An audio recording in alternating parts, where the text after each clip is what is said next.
Tu Diepp says hello to everyone. Thank you all for always caring and supporting me. I hope you enjoy the video and relax. Guess what James is going to do today? After breakfast, James continued to take care of Diep, ensuring she was recovering well. He brought her some porridge he had prepared earlier. Eat your porridge, I made some for you the other day but you didn't wake up then, James said gently. Diep asked, is the porridge too hot? James smiled. Try to eat as much as you can to get stronger. In a day or two I'll take you for a checkup again, we'll check everything to be sure. But I think everything's fine. Diep thanked him. I'm really hungry now, it's fine. She smiled, feeling reassured. I was really worried about you when you were captured, Diep confessed, looking at him with concern. I didn't know how to rescue you. But James nodded, understanding her worry. Actually, that day, I infiltrated with the woodworkers to gather evidence and find out who had nailed the nails into the timber to be imported into our factory. When I came back, 3 people kidnapped me, but fortunately they were people I knew. So they helped me set up a plan to accuse John. Diep listened intently, feeling the weight of the situation. She then asked, do you need a drink? I'll get you some. James responded. How do you feel now? I feel better now, Diep replied, feeling a bit more at ease. I'll finish the porridge. I'm already full. Diep then asked, can I use your bathroom? I need to go. James gently said, okay. I'll run some warm water for you later. Diep added, my shoulders hurt. After going to the market, James said, today I went to the market and bought a new outfit for you. After your shower, you can change into it. Diep smiled. Thank you so much. James continued, let me help you. I already have warm water ready for you. Go ahead and shower, then change into the new clothes. James waited outside patiently. I'll wait outside for you. After a while, Diep came out of the bathroom. I'm done, I'm coming in. James praised her. I think this outfit suits you really well. Thank you. Diep smiled. If you hadn't bought this, I would have had to go to the shack to get some clothes. James chuckled. You look great. How do you feel now? I'm feeling much better now, Diep replied with a grateful smile. James then asked, let me take you out for a walk. Shall we go now? That's fine, Diep agreed. Since I've been lying in bed, it's kind of boring. James got water for them both, saying, wait a moment, I'll get 2 bottles of water first. When they arrived at the place where they used to camp, Diep remarked, this is the place where we used to camp, the spot where we grilled food, right? James smiled and asked, do you feel tired? No, I'm feeling much better now, Diep responded. James added, then let's go outside and get some fresh air. Diep agreed. We're here. After settling down, James said, wait a moment, I'll get the 2 bottles of water. He handed one to Diep. I bought the strawberry milk tea that you really love. Diep smiled. The water tastes great, still the same flavor I love. James smiled back. You should drink it. Diep grinned. You still remember I love this strawberry flavor. The first time I went out with you, you bought it for me. James looked around and said, I think I need to put out the fire now. Diep said, wait for me here, I'll be right back. James asked, Diep, do you need any help? It's all done now. Diep replied, we'll just break this part down a bit. James agreed. It's burning now, I think. Diep smiled. Yes, it seems to be burning. James sighed with relief. Diep, I hope you'll recover soon. Diep softly said, I hope so too, because there's still so much work to do. James nodded. Do you know the days you were in a coma, I was really worried about you. I don't even know why I slept for so long. Diep smiled faintly. Luckily, no matter how hard life has been, you still have me by your side. James felt deeply moved. If you hadn't woken up, I don't know what I would have done. It's so lucky you woke up. He looked to the sky and whispered, thank you, God, for bringing her back to me. With a sigh of relief, James said, after all the hardships, we finally get to be together again. James' voice grew serious. I really hope there won't be another person like John again. He made me think so much and caused so many problems, and it took so much effort to fix everything he caused. Diep nodded. I also hope that from now on, your work will go smoothly and you won't have to face so much pressure anymore. James smiled. I think as long as I have you by my side, no matter the pressure or any issues that come up, they'll just pass by like a breeze. As Diep looked towards the farm, she said, I wonder how Hockey is doing now. I haven't heard anything these past few days. I'm so worried if anyone is taking care of Hockey. I miss him so much. Yesterday I just fed him. James replied, Okay, let me finish this and then we'll head over. Diep thought about the chickens and ducks. Maybe we should go back to the shack. I miss them too. James smiled. All right, let me put out the fire and then we'll go. Diep nodded. I'm afraid Hockey might run away and someone will catch him. James reassured her. All right, let's go straight to the farm. Diep continued. The last time I visited, Hockey was still at home. I fed him with the chickens and ducks because he's been playing a lot lately. She added. I'm afraid if I talk too much, someone might take him away. He's been with me since he was small. He's like a friend to me. James nodded. We'll go straight to the farm then.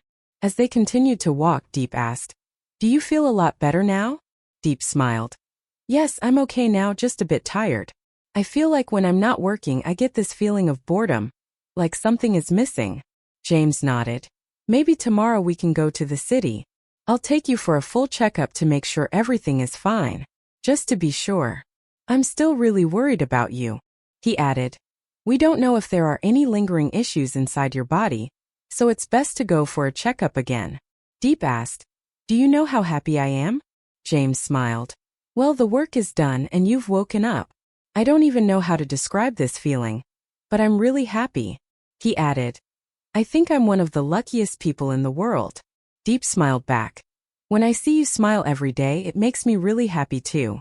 James then said, Let's go back to the shack and take care of our little place together. James smiled warmly. I think Hockey will be waiting for you there. And so they went back together, calling out for Hockey, and when Diep saw her little dog, the joy in her heart was overwhelming. As they arrived back at the shack, James called out, Hockey! Hockey! Diep's heart warmed as she saw her little dog trotting toward her. I missed you so much, she exclaimed, kneeling down to hug him. James smiled as he watched the reunion. He's a good boy, always staying at home watching the house for you, he said, feeling relieved that Hockey was still healthy and well. Diep stood up and gently brushed her dog's fur. It's good that he's healthy. I'm glad he didn't get into trouble. James chuckled. Has he eaten well? I just fed him yesterday. Diep nodded. We'll feed him again later. The two of them walked into the house, and Diep couldn't help but notice the state of the garden. The other day I took care of the chickens and ducks, but I completely forgot about the garden. It looks messy.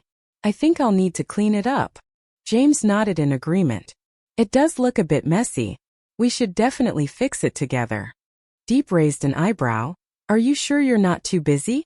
If you are, you can go ahead and work. I can handle it. James shook his head with a smile. I don't have anything else to do. If you want, I'll clean while you water the plants. Okay then, Diep said. I'll water the plants. You go ahead and clean up. As James started trimming the plants, he said, This one's too long. I'll cut it from here. He paused, examining the garden. This should be enough for now, though it still doesn't reach that spot. Diep offered, Let me do it. I'll handle the rest. James smiled at her determination. I'll take care of it for you, don't worry. After a while, James surveyed the garden again. I think we'll have to redo the entire garden. The plants we planted before have withered, and the pests ate everything. He suggested. I'll pull them out and let the chickens and ducks eat them. On Sunday, I'll go to the market to buy some new seeds. Diep sighed. Maybe the seeds we planted before weren't suitable for this place. James agreed. Exactly, these plants need a lot of nutrients, and with all the pomelo trees around here, they've been taking all the nutrients. We should research new types of plants that need fewer nutrients. Diep nodded. I'll clean up the rest then. As they worked, James mentioned, These cabbages are all old now. They still smell nice though. Diep, distracted, sniffed the air. I can't smell anything. Maybe it's because my nose is still stuffy. James smiled. We need to find some new seeds that will grow well in this kind of soil. Diep plucked a few leaves, saying, I'm picking these to use so they don't go to waste. Good idea, James said. We'll pull up the roots later and throw the rest out.